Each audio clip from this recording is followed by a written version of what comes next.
Greetings, fellow investors. I'm Matthew Cochran, a lead advisor at Seven Investing, where it is our mission to empower you to invest in your future. We do that by providing monthly stock recommendations to our premium members and educational content that is freely available to everyone. I am joined by my fellow Seven Investing lead advisor today, Max Chatsko. How are you doing, Max? I'm on mute. I'm doing well. Matt, how are you? I'm doing all right. Listeners, today we are very excited to introduce Perth Tolle, the founder of Life and Liberty Indexes. It's the home of the Freedom 100 Emerging Markets ETF, ticker FRDM, a first of its kind strategy that uses personal and economic freedom metrics as primary factors in its investment process for investing in emerging markets. Perth was a private wealth advisor at Fidelity Investments in Los Angeles and Houston, prior to founding the Freedom 100 Emerging Markets Index. And prior to that, she lived and worked in Beijing and Hong Kong, where her observations led her to explore the relationship between freedom and the markets. Perth, welcome to the show. Thanks so much for having me. Of course, we're very excited to have you. Perth, so there are 7,602 ETFs listed in the US. I looked that up right before the show. So how does your ETF, the FRDM, the Freedom ETF, differ from other emerging market ETFs? Yeah, so most emerging markets ETFs, and let's just back up even from there, there's three classifications for international stocks: developed market, emerging market, and frontier market. So we're operating in the emerging market space, which are, what you think of as like China, Russia, India, Brazil, your kind of countries that are considered somewhat still developing. So the developed markets are all pretty free, pretty homogenous. Emerging markets are full of autocracies and semi-autocracies. And so most indexes, of course, and most strategies are benchmarked to a market cap weighted index. And so market cap weighting leads to a huge allocation to autocracies in the emerging market space. So most emerging market funds out there will have 40+% in the world's worst dictatorships. And 35% of that is in China alone. So it's got China, Russia, Saudi Arabia, Egypt, and Turkey. The first three of those are in the top 10 holdings of most country holdings of most emerging markets funds, and 35% is currently in China alone. At the height of inclusion, China was between 40 and 45% of most emerging markets funds. That was in August of 2020, last year. So that's a huge concentration risk to, very risky places. Most people that, are scared to invest in emerging markets are scared to invest there because of the lack of transparency, the rampant corruption, the, murky ownership disclosures and murky accounting standards. And if you invest in some of these more unfree markets without rule of law, without shareholder rights, where people that are investing there from, the foreign investors are not going to have a lot of value capture from doing that. And I think Matt has a cool chart that kind of shows this. He could bring it up at some point as well. So when you do invest in the most unfree markets and concentrate your risk there, it drags down your entire emerging markets kind of performance. And we believe that the freer markets have much better value capture. So, okay, so I don't know why this MSCI is a little jagged here, but you get the point. Yeah. Oh no, that's GDP. Okay, so GDP actually should be more straight than that, but I don't know what's going on with this particular illustration. But you get the point. China's GDP over the last 40 years increased dramatically and very consistently. And whether it's depicted this way or in a straight line, it's, you get the same idea. But the MSCI China index, which is both onshore and offshore shares, in that time has captured like 2.2% per year annual return, which is worse than treasuries. So this is a perfect illustration of when you're investing in an unfree market without personal and economic freedoms, including shareholder rights, rule of law, private property rights, things like that, you just can't capture value even if it's there. And if it's not there, that's an even worse situation. So that's what we're trying to do. We're trying to capture value in the freest emerging markets. We believe that those are the places that will be the launch pads for growth in the coming decades. So that's where we want to be. And we're freedom weighted instead of market cap weighted. So we can kind of capture that value. And so to your point, Perth, like this isn't just ESG dressing to make Western investors like feel a little bit better about themselves. I mean, this is like, for those listening on the podcast and not watching on YouTube, like we're showing a chart, like China's GDP growth since the early 90s is up like 2,500%, while the MSCI China index is only up total in that time is only up 87%. So this, I mean, these freedom metrics, I mean, these affect shareholder returns. Absolutely. And we've seen that especially this year with the parade of actions of government interference in China that we've seen affect shareholder returns very drastically. And that's why their market kind of has collapsed this year. And that's all due to economic freedom factors like government intervention in private markets. And you didn't know you were going to show this, but like also, I mean, like also to that same point, like your ETF, the Freedom 100 has outperformed like the total emerging market index since inception by 10 percentage points. I mean, that's not peanuts, you know, for, you know, in a last, let's say 2 years or a little over 2 years, you know, that's a pretty big outperformance from your ETF. So this does, I mean, this really does affect shareholder returns. Thank you. Yeah, that's the idea. We're not promising the same outperformance all the time, but yeah, it's certainly worked out in recent past. So how do you calculate these human and economic freedom scores? Yeah, so our freedom scores come from third-party think tank partners. So we work with the Cato Institute and the Fraser Institute. Now, they're completely independent from us and we're completely independent from them. So I don't affect the scores in any way. They basically compile 76 variables from 100 network think tanks around the world, both personal and economic freedoms. So things like terrorism, trafficking, torture, women's rights, those would be like civil freedoms, and then political freedoms like civil procedure, criminal procedure, freedom of speech, media, expression, religion, assembly, internet.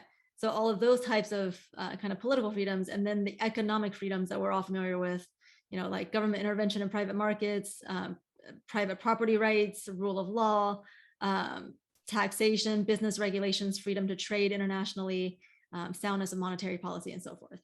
So all of those 76 variables added together gives us a composite score for each country. They do score 162 countries.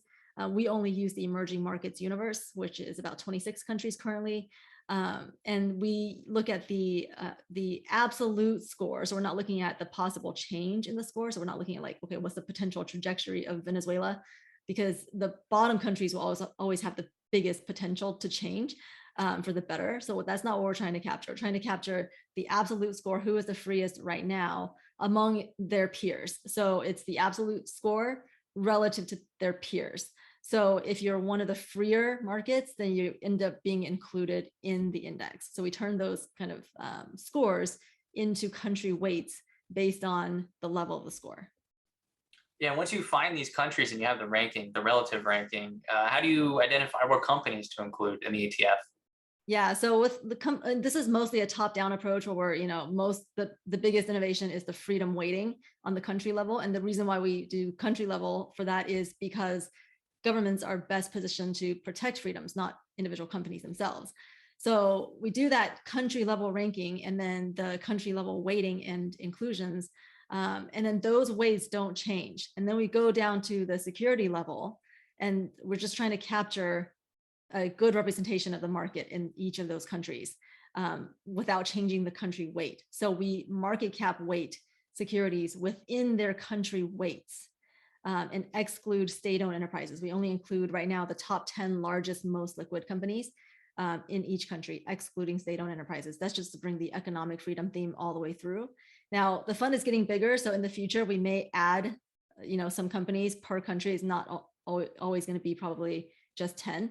That was just to get, you know, the fund started. And I think that was a good capture, but we wouldn't mind possibly in the future adding more depth to it. Okay.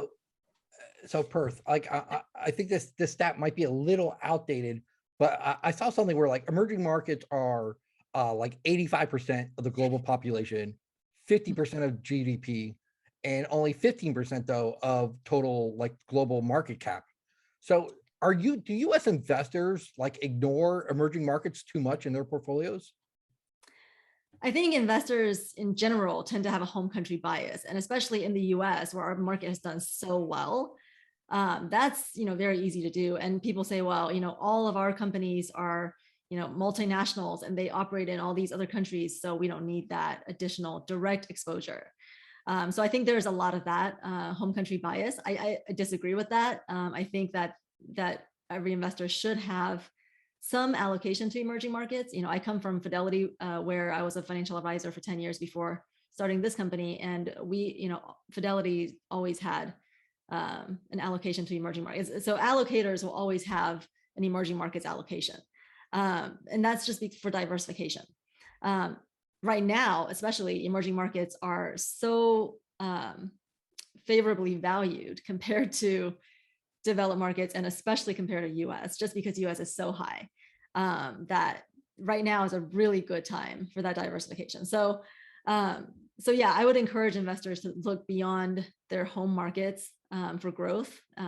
Like you said, these are the markets that are going to be contributing the most to world growth going forward, and they are very their valuations are very low right now compared to developed and US, and just they're coming from a low base in general, and so that's the highest potential for growth.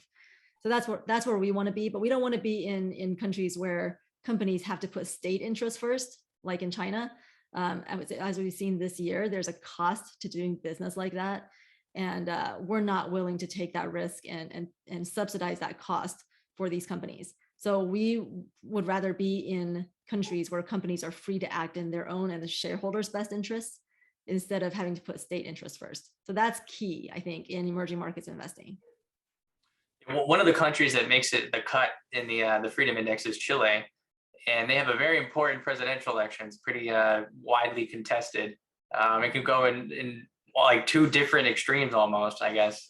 So does that have the potential to impact that country's ranking, the relative ranking among its peers? Yeah, so elections typically don't impact a country's ranking immediately, but the policies that change after elections will eventually impact the company's ranking, and it will eventually impact their market. So a good example of what happened in a case like this is Poland, like 4 or 5 years ago, elected the PIS government, and they got constitutional majority. I was at a meeting with our Freedom econometricians, and the Poland guy told me, hey, this guy's going to get elected and they're going to get constitutional majority. Things are going to be kind of crazy. They're going to lose a lot of freedoms. Like this freedom score is probably going to decline, like in women's freedoms, in judicial independence, things like that. But it won't affect the markets until a couple of years after that. And I was like, okay. So it happened just as he said. Poland was still the best performing emerging market in this was, I believe, 2017. And then 2018, they dropped in the rankings and they dropped in our index as a result from number 1 to number 4. And they've stayed there since. And they've never been the best performing market again since that time. So yeah, it will probably, depending on, and this is widely contested, seems like very far, far left and very far, I don't know if it's very far right, but it's definitely right and very far left. Two candidates that are, head to head, and people are very passionate about what's going on there. So I think Chile is a country in South America that has kind of led the way in freedom, especially economic freedom. But as a result, it always comes in waves, and they're kind of in a time where they may be reverting to the South American mean, which is a less free type of governance as a whole. And so that is a risk and a danger there that we're watching. Once those policies come into place and affect scores, then that will affect their weightings in our index as well. And when people think of emerging markets, I think often they think of the BRIC nations, right? It's kind of maybe an outdated term now, but you mentioned those at the top of your intro there. And I think a lot of people think obviously of China. Mm-hmm. But how does China rank in these freedom scores in the freedom index? Because it's not part of the ETF. Yeah, it's very low. So out of the emerging markets, it's one of the worst, along with Russia, Saudi Arabia. In some measures, so there's 76 measures, right? But in some measures, like press freedom, they're the worst in the world. Like only Syria, Iran, North Korea are worse.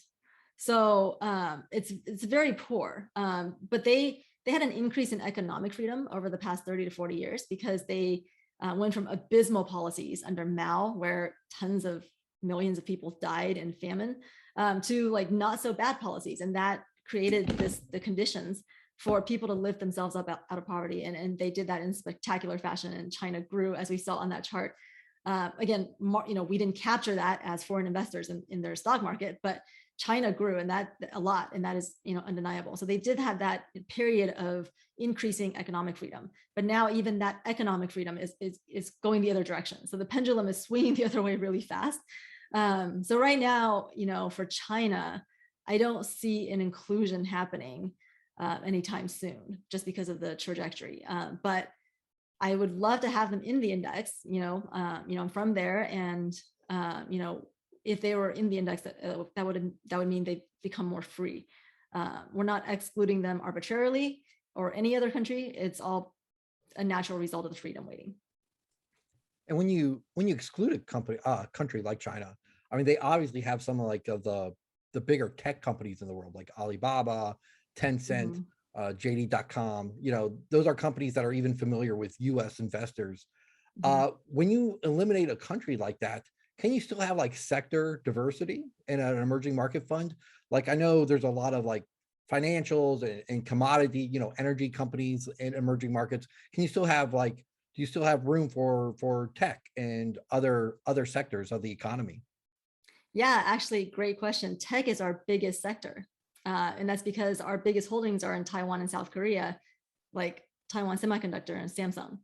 So, leading the world in chip technology, which is actually contributing to some of the solutions that we need right now in our supply chains. So yeah, these are companies that are countries and companies that are leading the charge in technology, much more so, especially when we talk about semiconductors. They're like 5 years ahead at least of China. So, and China's trying to catch up now. They're committing a lot of resources to that. So that is something that thankfully we didn't lose because of the freedom weighting. And yes, China, companies like Tencent, Alibaba, those do make up a lot of the top 10 holdings of most emerging markets funds. And in fact, most emerging markets funds have like top 5 or 6 holdings are Chinese companies. Those companies plus state banks and such. But yeah, that's something that you don't have to miss out on by investing in the freer countries. You talked about the pendulum for China's economic freedom kind of swinging in the wrong direction maybe recently. Obviously, we saw like the big public example of Didi getting delisted, just had or it's going to withdraw its from the New York Stock Exchange, and it just listed 6 months ago. But then we saw maybe there were some rumors about China's regulatory body saying, well, maybe we're going to prohibit Chinese companies from listing with variable interest entities, which is the primary way they list internationally, on the NASDAQ or the New York Stock Exchange. They kind of walked that back a little bit recently, I think. But then we've also seen the SEC, come up with this mechanism by which to possibly delist companies that aren't adhering to the right financial controls, like audits. So do you see this continuing divergence in, the Chinese market, the Chinese stock exchange or stock exchanges, I should say, like Hong Kong, and those in like international markets like the US?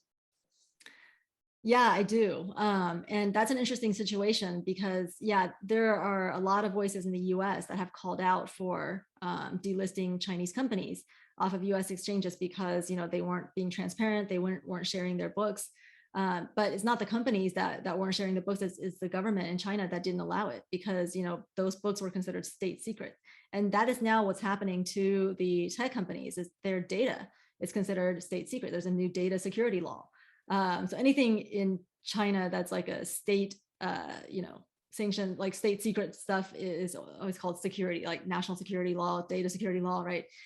So So those the data that are owned by Didi and these other companies are something that they want to keep within the country. And there's a interesting blog post. I don't know if this is very well known, but there was a blog post on I don't even know the name of the blog about how there was a hack in the US, and they somehow traced it back to China through the Uber receipts of a government official that kept going from the government office to this one hacker's apartment.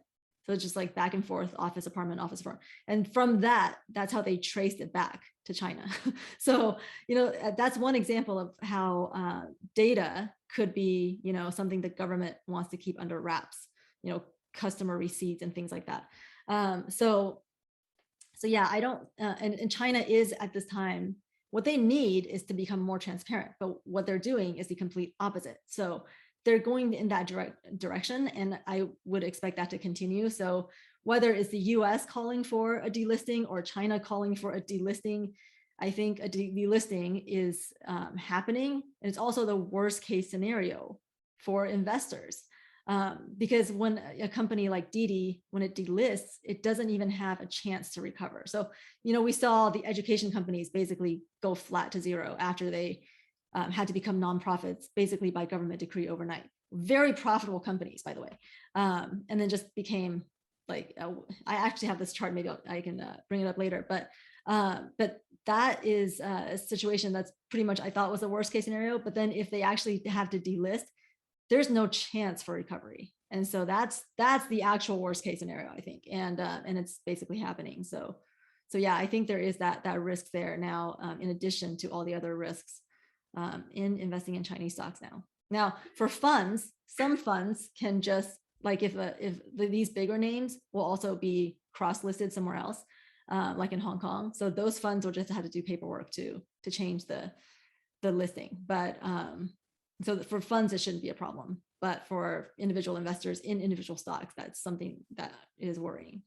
Yeah, and so I'm far from an expert on this, but like when a company delists, right? Like, so it'd be like a Chinese company traded on the New York Stock Exchange or the Nasdaq. If you're not familiar with this and you're listening, like when you delist from those exchanges, you lose that access to that, like that broad pool of buyers and sellers. So you lose a lot of liquidity in the stock. Mm-hmm. You lose a lot of those protections, like regulatory protections, like those stock exchanges provide to U.S. investors, and it can still trade on over the counter, but you just lose so much liquidity and protection that those stock exchanges provide. So it is a real risk for U.S. investors. And right now it looks like it's happening from both sides, like from China and the U.S. Like it's almost like there's pressure. Yeah, it is interesting. Well, we talk about this from, I'm sorry. No, go ahead. I'm good. We talk about this from like the perspective of Chinese companies, but I always wonder too, like there's got to be risks for international companies, like U.S. companies operating in China too. I mean, are there risks that China can just abruptly, make a decision and maybe cut off bigger American companies from the Chinese market? I kind of brought this up on Twitter the other day. This is not my area. Matt knows a lot more about big tech than I do.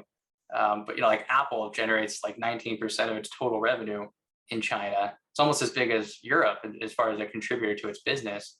That's a lot of the source of the company's growth as well. Now it's Apple, so I think they could survive, but that might change Apple's valuation a little bit if, worst case scenario, they were cut off from the Chinese market. Tesla as well is obviously very dependent on the Chinese market for both revenue and, production of autos. So do you see any other risks from like going the other direction? Yeah, absolutely. Companies operating in China run huge risks, and anything from personnel disappearances, to just completely cutting off market access. So that can happen anytime. It's not something that's predictable. It's a very capricious type of government actions that's been going on. So it's like almost like an autocracy risk, like a capriciousness risk. So yeah, there's absolutely that risk, and that's, I think, why we see these kind of Wall Street titans and also Elon Musk and also, Tim Cook having to be very careful what they say and do. And, if you're operating in China, you're already kind of subject to the Chinese government in an indirect way. Now we think trade is good. We think, we actually give, trade is a positive score. So we do want more trade. And then some of that trade is going to be with China, and we're okay with that. The difference is, do you have, is your company is your company completely under the control of the Chinese government? And I think for Apple, for Tesla, it's not completely. In other words, they can still operate and they can choose to leave China. Those two companies specifically are a little more tied than others. So, we don't have those companies in our index because they're US companies and we are only emerging markets. But as an example, those are, companies that have somewhat of an indirect relationship where they have to answer to China in some ways. And we saw this with the revelation a couple of days ago with Apple making a interesting deal with China a few years back that no one knew about, where, and we've seen some weird things like during the Hong Kong protests, like certain apps disappeared from the Apple store that were helping the protesters assemble and find each other, and those apps disappeared. And there have been other things going on, like Taiwan flag emoji disappeared.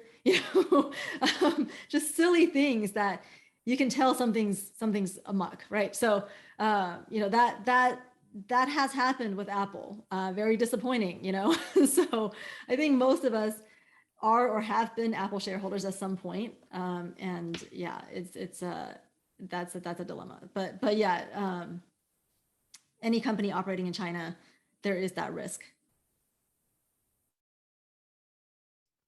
And now with the Olympics approaching, with China hosting the Winter Olympics next year, it seems like it's just all the more opportunity for tensions to boil between the U.S. and the West and China too. Yeah, I never thought I would see this type of reaction to the Olympics. People were talking about boycotting the Olympics in the human rights world for the longest time, and now it's mainstream. And I never thought I would see this happen. I mean, there are, there's the Xinjiang situation, the Hong Kong situation, and that apparently wasn't enough.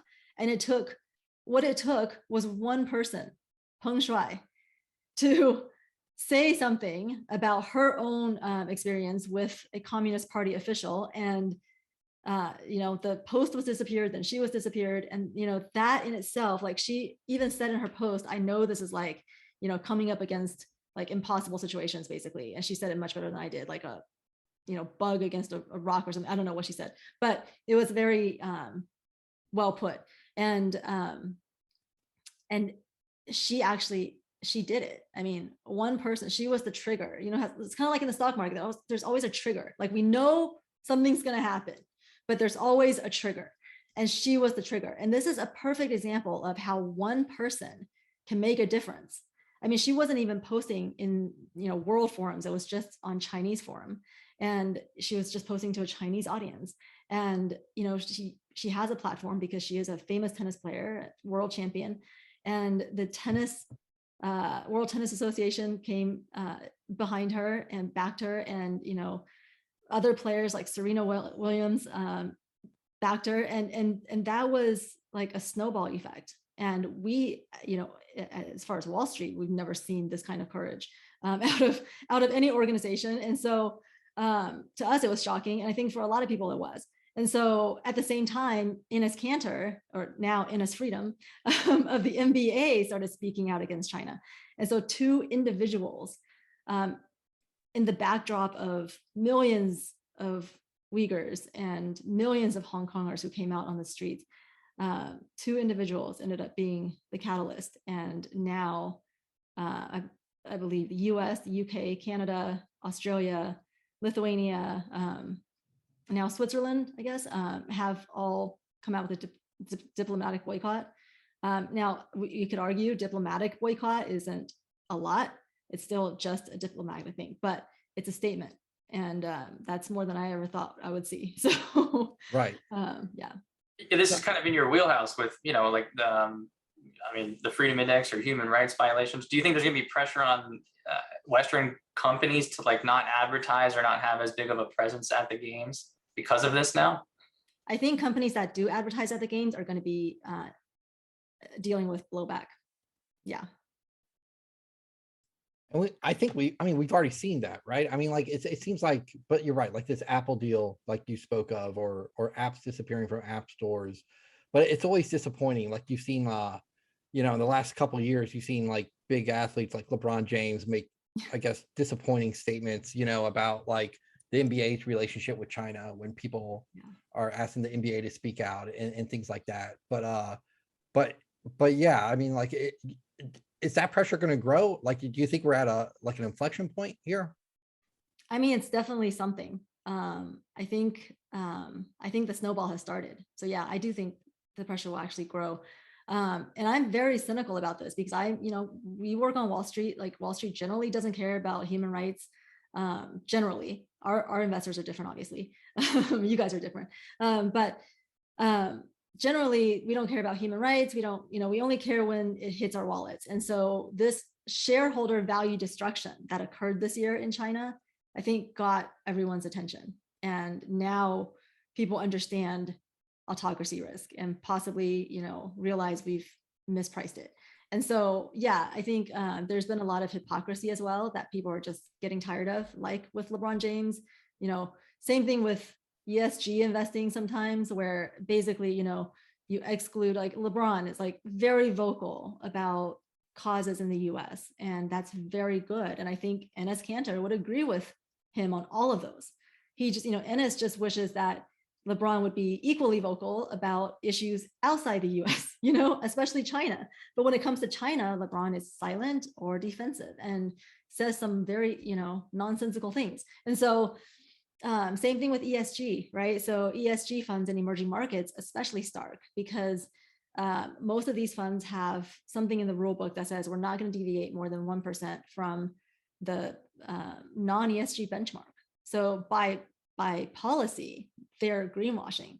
And so in emerging markets, you have no alcohol, tobacco, weapons, whatever, but you have 40% in China, and it's, the country committing the genocide of our times, but that's totally fine. So it's like very kind of hypocritical. And so I think investors are waking up to that, just like people in general are waking up to it in the sports world.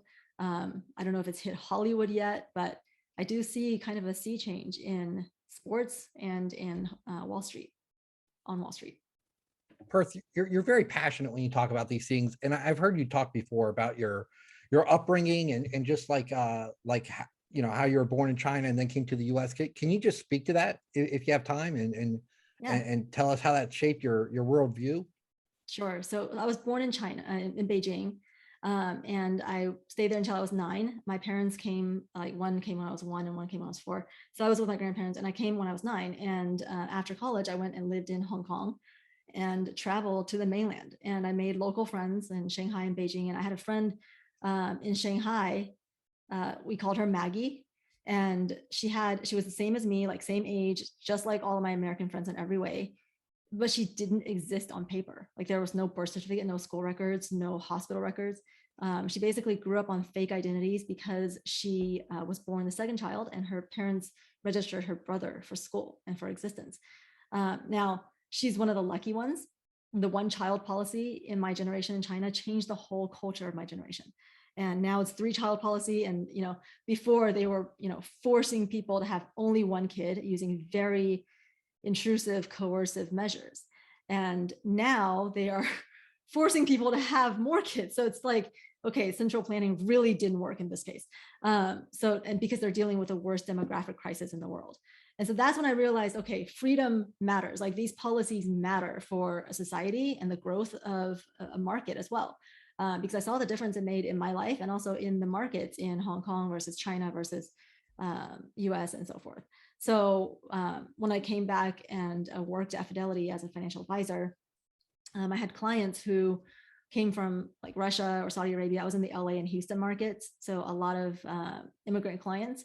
And some of them told me, hey, I don't want to invest in Russia because it's like funding terrorism. This is my Russian client, right? So these people had the same idea as me, where we wanted our money to not fund terrorism, to not fund autocracies. So with emerging markets investing, it's very difficult to do that. And that eventually led to the creation of this product. Are there any other countries other than China that are very popular, trendy among investors, or weighted in other emerging market funds that also score very low on human or economic freedoms? Yeah, so Russia and Saudi Arabia are typically in the top 10 of most emerging markets funds, typically around 3% weight to each, which is not a small weight in the emerging markets universe. And so that these are markets that have lots of political freedom issues. We all know about Jamal Khashoggi, who got bone sawed basically in Saudi Arabian embassy in Turkey. So very poor, sometimes very poor women's rights, and Russia, there's all kinds of political freedom issues. Navalny is currently in jail. Lots of others who have come across Putin have been poisoned or assassinated. I mean, so it's a very dire situation, and these are very extreme kind of emerging market autocracy situations that most American investors would be shocked to kind of hear about things going on there. So I think a lot of the things that go on in these markets are so shocking to us that we just ignore it because it's like too much, and we shouldn't, because it affects the markets and it affects the societies and the impact that our dollars are making with our investments. Let's end on a high note, Perth. We talked so much about the negative countries. Like what countries would like American investors be surprised that score so high on economic and personal freedoms? Yeah, so actually Taiwan has increased dramatically in their freedom levels in the past 10 years. And it's just like it's almost looks like China GDP numbers basically. So that has been a huge increase, and their market, their stock market has reflected that. So this year, Taiwan's one of the best performing stock markets. Coming out of the recovery, Taiwan and South Korea, both very, very free emerging markets, were some of the best performers. Poland, with all its problems, is an ex-Soviet Eastern European nation that has fought against big bully neighbor of Russia. They know how to come up against autocracy, and they like Lithuania, Estonia, and Latvia, who are right now standing up with Taiwan. So they are kind of, they have been somewhat a shining star for freedom in Europe over the past 10 years or so. Right now we see some declines in that, but that is reflected in our weightings. But they've also been a very good performer this year. So and their institutions are still pretty strong, where they can democratically vote out anybody that is infringing on freedoms, and that is happening. So I expect at some point that will be changed through voting. So yeah, those are some of the countries that we rank highly, which is Taiwan, Poland, Chile also one, and South Korea. Perth Tolle, ladies and gentlemen, thank you so much for joining us today. I really enjoyed this conversation. I'm Matthew Cochran with Max Chatsko. We're 7 Investing. We're here to empower you to invest in your future. Have a great day, everyone.